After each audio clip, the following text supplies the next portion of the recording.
किसी भी चीज के लिए फाउंडेशन बहुत जरूरी होती है। अपने चारों तरफ क्या है जिसको अपन पकड़ने की कोशिश कर रहे हैं मगर पकड़ नहीं पा रहे? एयर। इस दुनिया की सारी चीजें मिलकर बनी हुई हैं एक बहुत छोटी सी चीज से, और वो बेसिक बिल्डिंग ब्लॉक है हमारा एटम। तो चलिए बात करते हैं और शुरू करते हैं एटम की।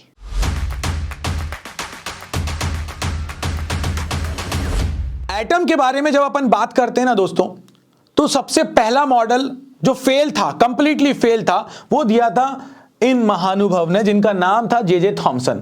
थॉमसन साहब ने जो मॉडल दिया था, उस मॉडल के अकॉर्डिंग एटम जो था वो पूरी तरह से सॉलिड था, और उसके अंदर जो नेगेटिव पार्टिकल्स थे, जो नेगेटिव चार्ज था, जैसे कि अपने तरबूज के अंदर बीजे होते हैं ना, बहुत सारे सीड्स होते हैं, उस तरह से ये फंसा हुआ था यहां पर, और पॉजिटिव चार्ज उसकी पेरिफेरी में और बाकी सब एरियाज में पॉजिटिव चार्ज था अकॉर्डिंग टू थॉमसन।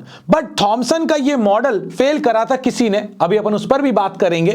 मगर इनके मॉडल की आज भी एक चीज वैलिड है, और वो क्या चीज है जो वैलिड है? वो ये है कि एटम इज न्यूट्रल, मतलब कि जितना पॉजिटिव चार्ज होगा उतना ही नेगेटिव चार्ज होगा। और इन्होंने शुरुआत तो करी, कहीं ना कहीं से शुरुआत हर चीज की जरूरी होती है। आज अगर तुम पढ़ना शुरू कर रहे हो ना, तो वो भी बहुत जरूरी था, कम से कम शुरू तो किया। जब शुरू करेंगे तब जाकर तो एक पर्टिकुलर मॉडल तक पहुंच पाएंगे। अब आते हैं अपने पास सेकंड, अब आते हैं अपने पास एक और महानुभव जिन्होंने बढ़िया एक्सपेरिमेंट किया, नाम है रदरफोर्ड। रदरफोर्ड साहब ने क्या किया? रदरफोर्ड साहब ने लिया एक अल्फा पार्टिकल और एक क्या, ऐसे बहुत सारे अल्फा पार्टिकल, और ये बीम ऑफ अल्फा पार्टिकल को उन्होंने बम्बार्ड कराया किसके ऊपर? एक गोल्ड की शीट के ऊपर। अब गोल्ड की शीट ही क्यों ली, उसके पीछे भी लॉजिक है। अल्फा पर चार्ज पॉजिटिव था, जब अल्फा पार्टिकल ने बम्बार्डिंग करी, अब सपोज करो दो चीजों को टकरा रहे हो, और दूसरी वाली चीज अगर बहुत हल्की है और ये चीज भारी है, तो ये उसको डिस्प्लेस कर देगी।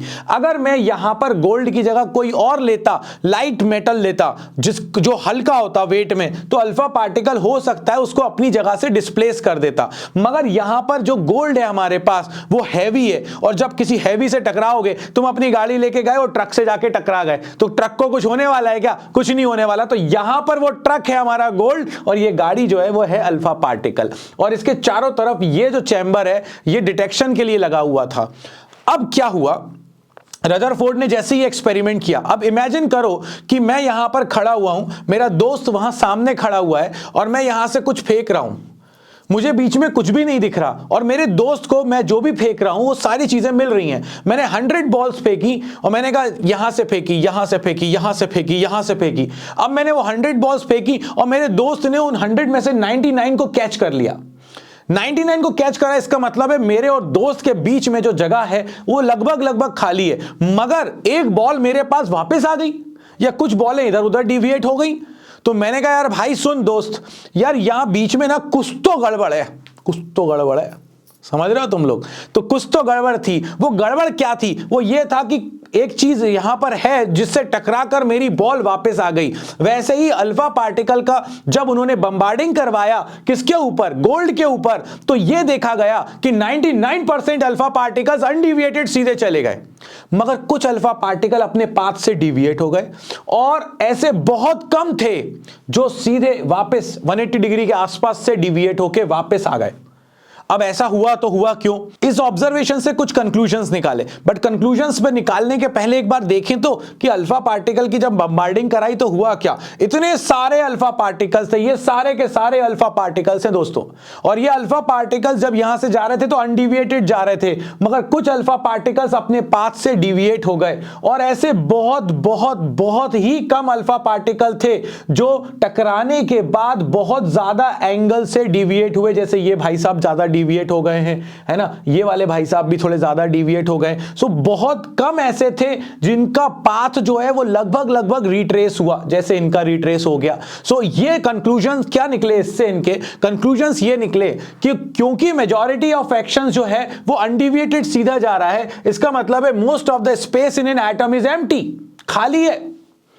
और खाली एक अगर मैं तुम्हें आइडिया दूं, तो अगर एक क्रिकेट ग्राउंड को तुम कंसीडर करो एटम, तो उसकी पिच के सेंटर में अगर तुम एक छोटी सी पिन लगा दो तो वो न्यूक्लियस है। तो इमेजिन कर सकते हो कि क्रिकेट ग्राउंड अगर एटम है तो वो पिन एक जो है वो न्यूक्लियस है, कितना छोटा होता है। Most of the part of an atom is empty, खाली था। अब जो भरा हुआ पार्ट था वो पिन के बराबर था। कुछ अल्फा पार्टिकल अपने पाथ से डिविएट हो गए। अब जो डिविएट हुए तो वो क्या कहलाएंगे? तो जो डिविएट हुए वो क्यों हुए?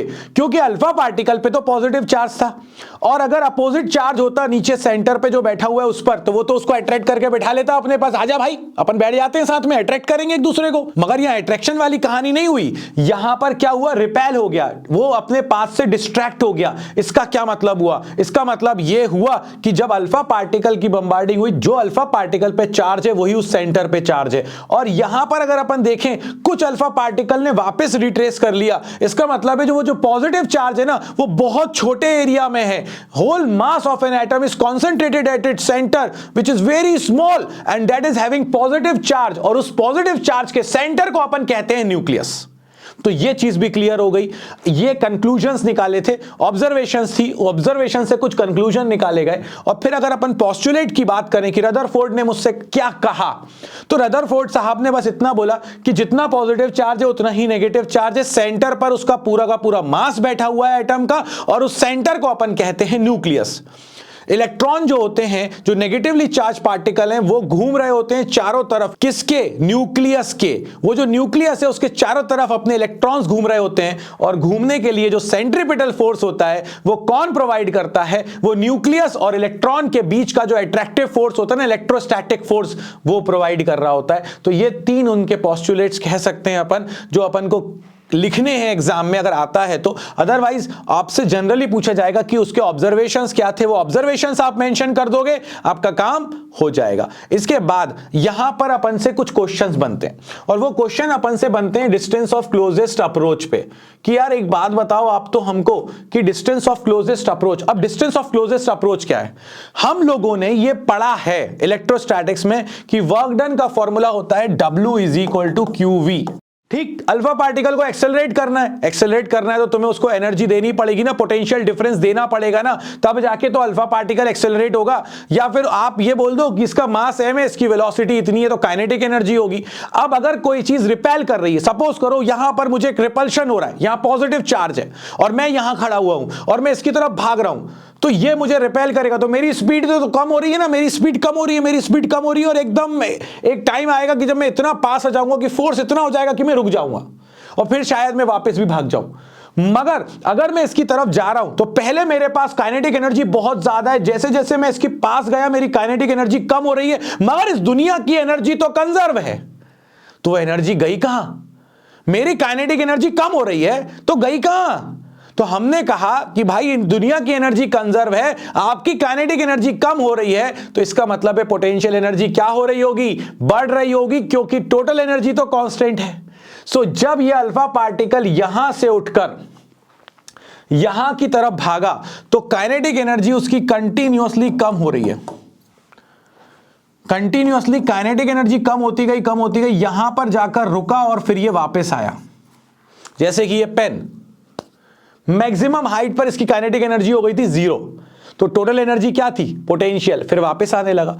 वैसे ही अल्फा पार्टिकल जब क्लोजेस्ट पॉइंट पर पहुंचेगा तो वो रुकेगा और फिर वापस आएगा मोमेंटरीली, तो वो जो पॉइंट है, इस पॉइंट पर उसकी टोटल एनर्जी हो जाएगी पोटेंशियल, और यहां पर इसके पास जो एनर्जी है वो कौन सी है? यहां पर है kinetic. So basically distance of closest approach अगर आपको निकालना है, ये वो डिस्टेंस है छोटी सी पिद्दू सी, जिसे अपन कहेंगे क्लोजेस्ट अप्रोच। इससे ज्यादा पास तो नहीं पहुंच पाए, बस वो पकड़ने ही वाले थे उसको मगर नहीं पकड़ पाए, तो जो सबसे शॉर्टेस्ट डिस्टेंस बची थी ना अल्फा और न्यूक्लियस के बीच की, उसे कहेंगे डिस्टेंस ऑफ क्लोजेस्ट अप्रोच। और वो कितनी होगी? Change in potential energy is equal to change in kinetic energy. Kinetic energy को अभी के ही लिखा रहने दो, आपके पास दो ऑप्शन है, या तो हाफ mv² लिख दो या फिर q डेल्टा v। और q की वैल्यू क्या लिखोगे आप? क्योंकि ये अल्फा पार्टिकल है इसलिए चार्ज हो गया 2e, और डेल्टा v तो जो भी वो आपको एग्जाम में दे दे।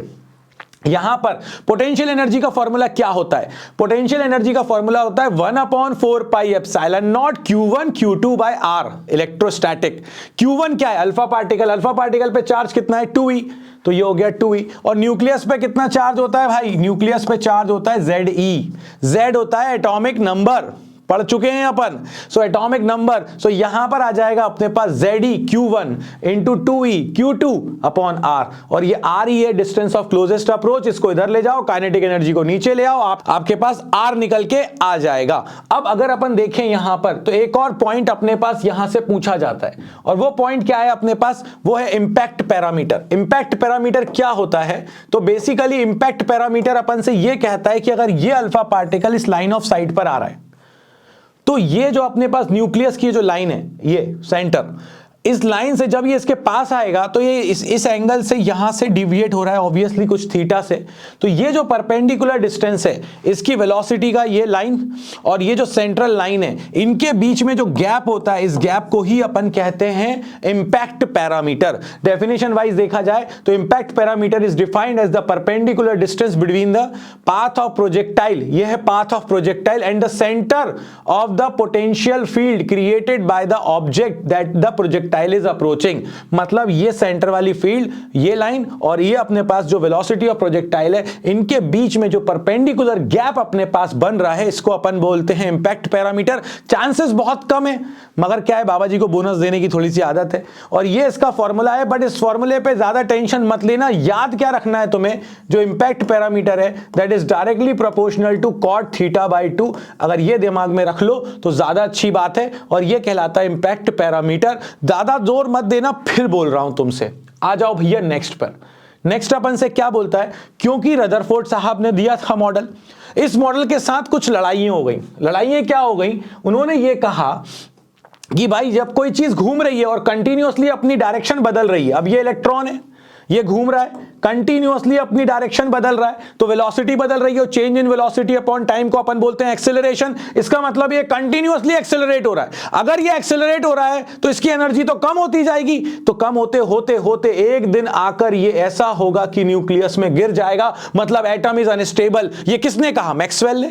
रदरफोर्ड बता ही नहीं पाए, रदरफोर्ड बोल ही नहीं पाए कि भैया वो जिस ऑर्बिट में घूम रहा है उस ऑर्बिट में उसकी एनर्जी तो कहीं जा ही नहीं रही। नहीं नहीं नहीं, हमें तो मैक्सवेल ने कहा आंसर दो, रीजन के साथ देना। रदरफोर्ड ने कहा मेरे पास आंसर नहीं है। इसके बाद अगर ये हर डिस्टेंस पर घूम रहा है, क्योंकि धीरे धीरे डिस्टेंस कम हो रही है, हर डिस्टेंस पे घूम रहा है, तो जो वेव्स निकलेंगी वो सारी वेवलेंथ के आसपास निकलेंगी। मतलब बहुत सारी वेवलेंथ निकलनी चाहिए। क्यों, क्योंकि इसकी डिस्टेंस तो बदल रही है, ये अलग हो गई, ये अलग हो गई, ये अलग हो गई, ये अलग हो गई, ये अलग हो गई, हर जगह डिस्टेंस इसकी अलग होती जा रही है। जब अलग होती जा रही है तो बहुत सारी मल्टीपल वेवलेंथ मिलनी चाहिए। बट हमने ये देखा कि एटम से हमको सिंगल वेवलेंथ मिलती है। मतलब उसका जो स्पेक्ट्रम होता है वो लाइन स्पेक्ट्रम होता है। लाइन स्पेक्ट्रम मतलब एक सिंगल वेवलेंथ मिलती है। यहां पर इस मॉडल के अकॉर्डिंग या इसके अकॉर्डिंग देखें तो वो तो कहीं भी घूम रहा है, तो हमें कोई भी वेवलेंथ मिलनी चाहिए थी, मगर ऐसा नहीं होता। रदरफोर्ड इस बात को भी नहीं बता पाए। तो ये दो थे हमारे पास रदरफोर्ड के ड्रॉबैक। अगले वीडियो में अपन बोहर साहब के बारे में बातें करेंगे, और ये महानुभव जो हैं इन्होंने बहुत कमाल किया है। ऐसे मॉडल और ऐसी थ्योरीज बहुत टाइम के बाद निकलती हैं, और जिनको इतने टाइम तक वैलिडेट हो और उनको सब लोग यूनिवर्सली एक्सेप्ट करें। तो अगले वीडियो में अपन बात करेंगे बोहर की। लाइक शेयर सब्सक्राइब करना बिल्कुल मत भूलना, और अगर बाबा जी से तुम ऐप पर नहीं पढ़ रहे हो तो जल्दी से आ जाओ। मिलते हैं नेक्स्ट वीडियो में, तब तक के लिए बाबा जी की तरफ से जय हो।